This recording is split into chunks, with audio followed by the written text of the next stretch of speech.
Husband out of nowhere labeled my love of romance novels as APR and addiction and spread this lie to all our friends and family. He rejected couples therapy and proceeded to divorce me instead of revealing the actual reason he wanted to follow everyone. My name is Claire.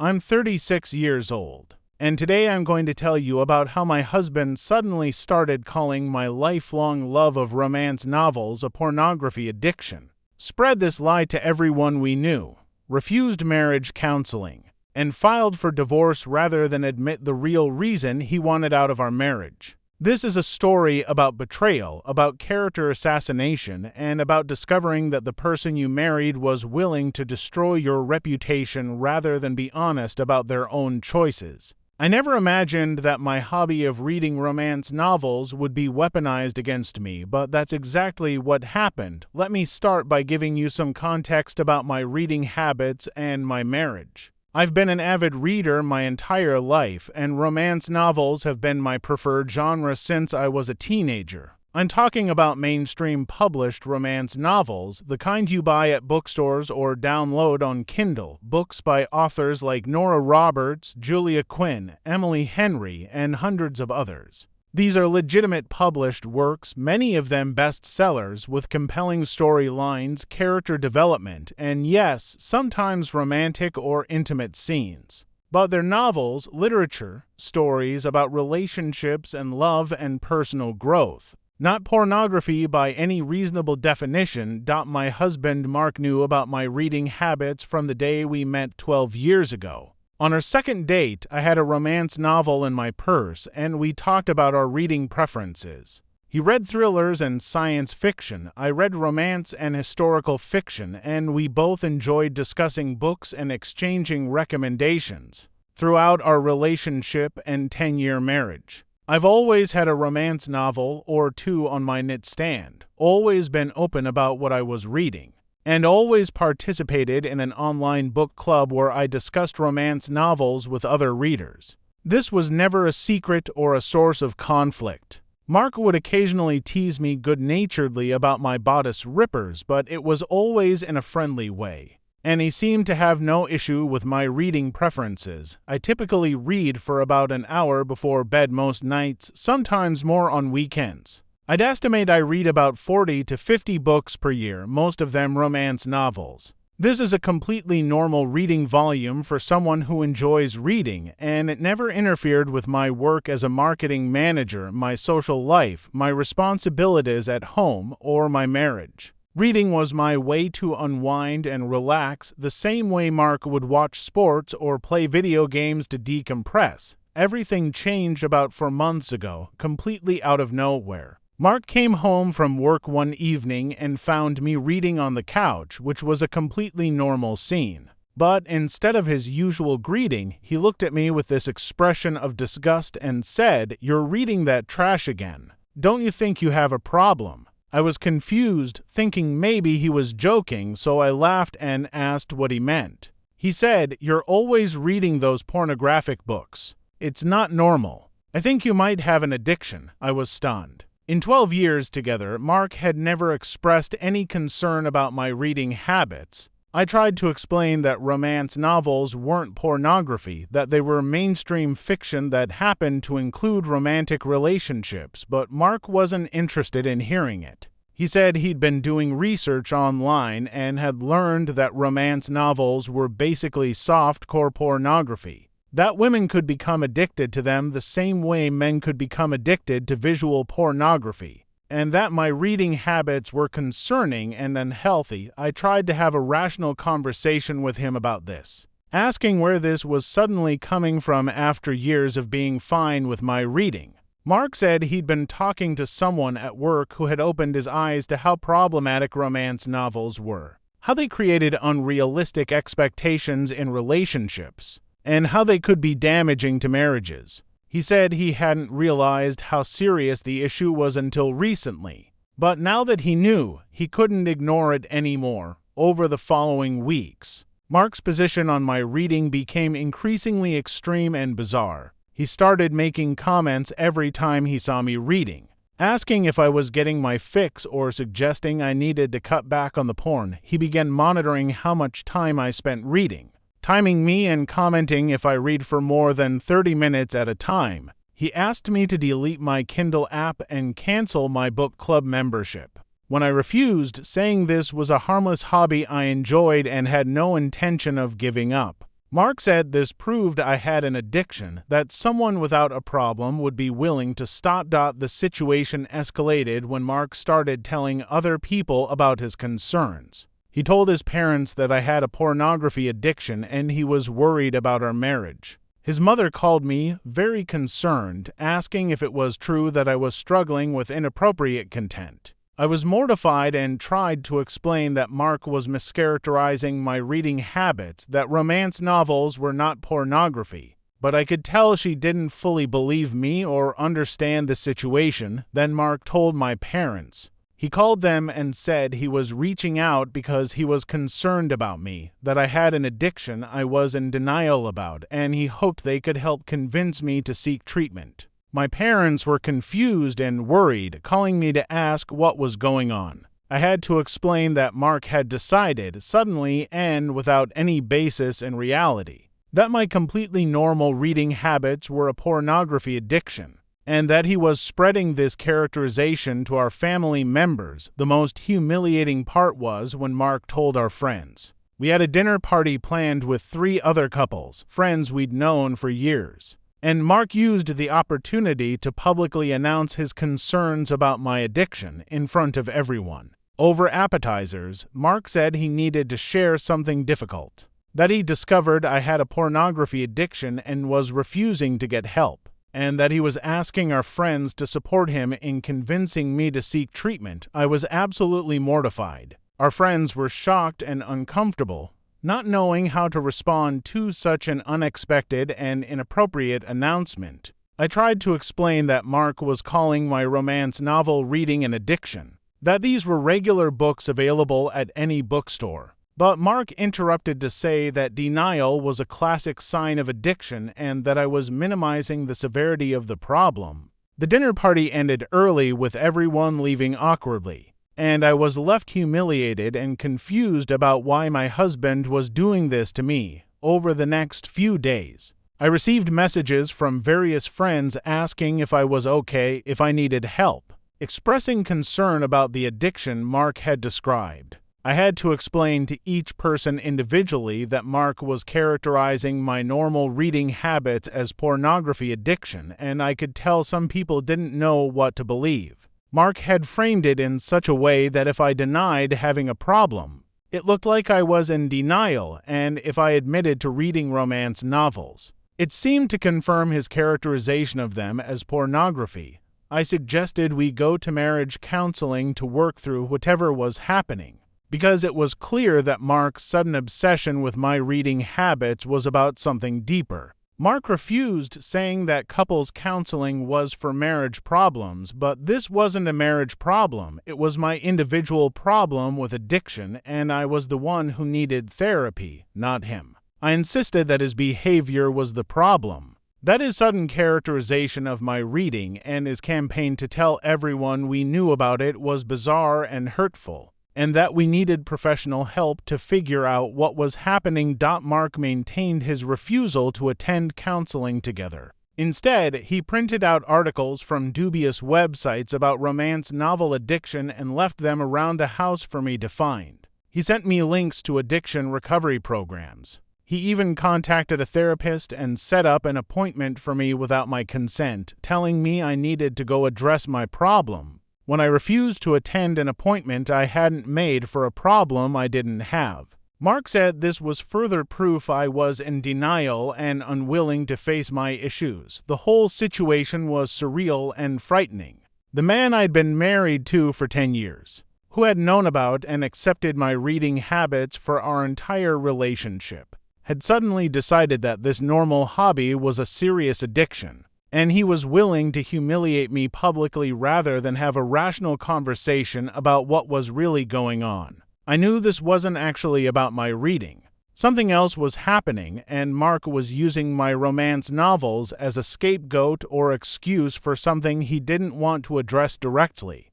I tried multiple times to get Mark to tell me what was really going on. I asked if he was unhappy in our marriage, if something had happened at work, if he was dealing with something he didn't know how to talk about. Each time, Mark insisted that the only issue was my addiction and my refusal to acknowledge it. He said if I would just admit I had a problem and agree to stop reading romance novels entirely, our marriage could be saved. When I said I wouldn't stop reading books I enjoyed based on his sudden and unfounded characterization of them as problematic, Mark said I was choosing pornography over our marriage. About 6 weeks into this nightmare, I received divorce papers. Mark had filed for divorce, citing irreconcilable differences. In his filing, he included a narrative statement describing my pornography addiction and my refusal to seek treatment as the primary reasons for the marriage breakdown. He was putting this characterization in legal documents permanently on record as part of our divorce proceedings. My attorney was stunned, saying he'd never seen anything like this before. Someone characterizing their spouse's reading habits as grounds for divorce. Through my attorney, I demanded to know what was really going on. Mark's attorney responded that the reasons for the divorce were clearly stated in the filing. My attorney pointed out that reading published romance novels could not reasonably be called a pornography addiction, and that if there were actual grounds for divorce, Mark needed to state them honestly. There was some back and forth, and then something interesting happened. Mark's attorney seemed to be pushing Mark to be more forthcoming about his reasons for wanting a divorce, suggesting that the current reasoning wasn't going to stand up well in proceedings. It was then that the truth started to come out, not from Mark directly, but from other sources. A mutual friend reached out to me privately, saying she felt I deserved to know what was really going on. She told me that Mark had been having an affair with a co-worker for about 4 months, coincidentally the exact time frame when his concerns about my reading had begun. The affair had started as an emotional connection and had become physical, and Mark's girlfriend had apparently been pressuring him to leave his marriage. I felt like I'd been punched in the gut. Mark had been cheating on me, and rather than being honest about wanting a divorce because he'd met someone else, he'd created this elaborate narrative about me having an addiction. He'd weaponized my hobby, my harmless enjoyment of romance novels, and turned it into a character flaw, a problem, something shameful that justified his leaving. He'd told our friends and family that I was addicted to pornography rather than admit that he was the one having an affair. The more I investigated, the more the timeline made sense. Mark's sudden concerns about my reading had started right when the affair began. His research about romance novel addiction, his insistence that I had a problem, his refusal to attend counseling, his public campaign to paint me as someone in denial about an addiction. All of it was a smokescreen to cover his own infidelity and to create a narrative where he was the victim and I was the one with the problem. If he could convince everyone that I had an addiction that was destroying our marriage, then he could leave me for another woman without being seen as the bad guy. I shared this information with my attorney, who was able to obtain evidence of Mark's affair through discovery. Text messages, hotel receipts, statements from the co-worker's ex-husband who had also discovered the affair, all of it painting a clear picture of what had actually been happening while Mark was claiming I had a pornography addiction. Armed with this evidence, my attorney filed an amended response to the divorce that included the actual reason for the marriage breakdown, Mark's adultery. The narrative changed dramatically once the truth came out. The friends and family members who had been concerned about my supposed addiction suddenly understood that Mark had lied to them. Some were angry at him for using them as pawns in his manipulation, for making them concerned about a problem that didn't exist while he was the one engaging in genuinely problematic behavior. Others were just stunned that Mark would go to such lengths to avoid admitting he'd had an affair. Mark's parents were particularly shocked. They believed their son's story that I had an addiction, had been sympathetic to him and disappointed in me. And now they were learning that their son had been lying the entire time, that he'd manipulated them into taking sides against his wife to cover up his own affair. His mother called me to apologize, saying she felt terrible for believing Mark's story, and for not questioning why romance novel reading would suddenly become a problem after years of not being one. My parents were furious with Mark. They'd been worried about me based on his lies, had called me multiple times to express concern, and now they felt manipulated and used. My father said he'd suspected something didn't add up about Mark's story, that it seemed strange that romance novels would suddenly become such an issue. But he'd trusted Mark's judgment and had believed his son-in-law was genuinely concerned about me. Learning the truth made him feel betrayed and angry. The divorce proceedings moved forward with the real reason for the marriage breakdown now on record. Mark's attorney advised him to agree to a settlement quickly rather than drag things out, given that the affair evidence was solid and Mark's credibility was destroyed. We settled on a division of assets that was fair, and the divorce was finalized about 3 months after I learned about the affair. The most difficult part of all of this, beyond the betrayal of the affair itself, was the reputational damage Mark had done. Even though the truth eventually came out, there are still people who heard his initial story about my supposed pornography addiction and never got the full update. I've had acquaintances and distant relatives ask me how I'm doing with my problem, and I have to explain that there was no problem, that my ex-husband made up that story to cover for his affair. It's exhausting and humiliating to have to repeatedly clarify that I don't have a pornography addiction. I just read romance novels like millions of other women. I've also struggled with trusting my own judgment. I married Mark thinking he was a good person, someone honest and trustworthy, and he turned out to be willing to lie to everyone we knew and to publicly humiliate me rather than be honest about his own behavior. That kind of betrayal makes you question everything you thought you knew about someone. I've been in therapy working through these trust issues, processing both the affair and the public humiliation of his false accusations. The experience has made me much more vocal about defending romance novels as a legitimate literary genre. The stigma against romance novels, the tendency to dismiss them as trash or guilty pleasures, made it easier for Mark to weaponize my reading habits. If romance novels were taken as seriously as thrillers or literary fiction, if they weren't already culturally positioned as something vaguely shameful, Mark's accusations wouldn't have gained any traction. I've joined advocacy groups for romance readers and writers, and I'm passionate about fighting the stigma that allowed my reading preferences to be used against me. It's been 8 months since Mark filed for divorce and 6 months since the divorce was finalized. I'm still reading romance novels, still in my book club, still enjoying stories about love and relationships. If anything, I read more now, finding comfort in stories about people finding love and happiness after heartbreak. I refuse to let Mark's attempt to shame me for my reading preferences change my relationship with books that have brought me joy for decades. I've also started dating again, cautiously, and one of my screening questions for potential partners is what they think about romance novels. If someone dismisses them or makes jokes about them being trash, that's an immediate red flag for me. I need to be with someone who respects all my interests, who understands that women reading romance novels is not somehow more shameful than men watching action movies or playing violent video games,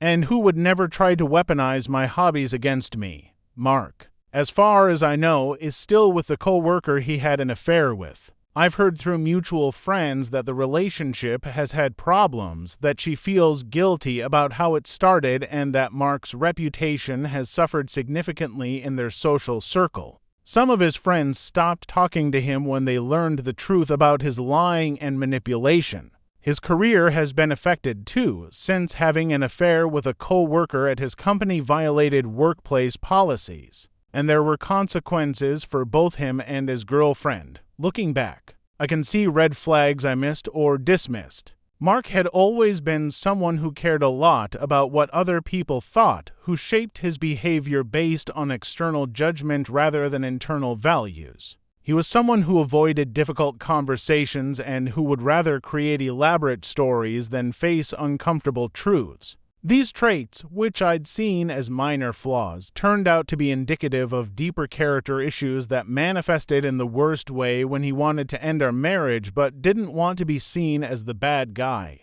For anyone dealing with a partner who suddenly starts attacking or criticizing something that's never been a problem before, I want you to trust your instincts that something else is going on. If your partner suddenly decides your hobby is an addiction, your work schedule is a problem, your friendships are concerning, or any other aspect of your life that's been stable is suddenly unacceptable, look deeper. These kinds of sudden criticisms are often projections or diversions from something the critic doesn't want to address about themselves. I also want to say to anyone who reads romance novels and has felt stigmatized or judged for it, your reading preferences are valid. Romance novels are real literature read by millions of people. They're not pornography, they're not trash, and they're not something to be ashamed of. The literary establishment's dismissal of romance novels as a genre is rooted in misogyny and classism, and you don't have to accept that framing.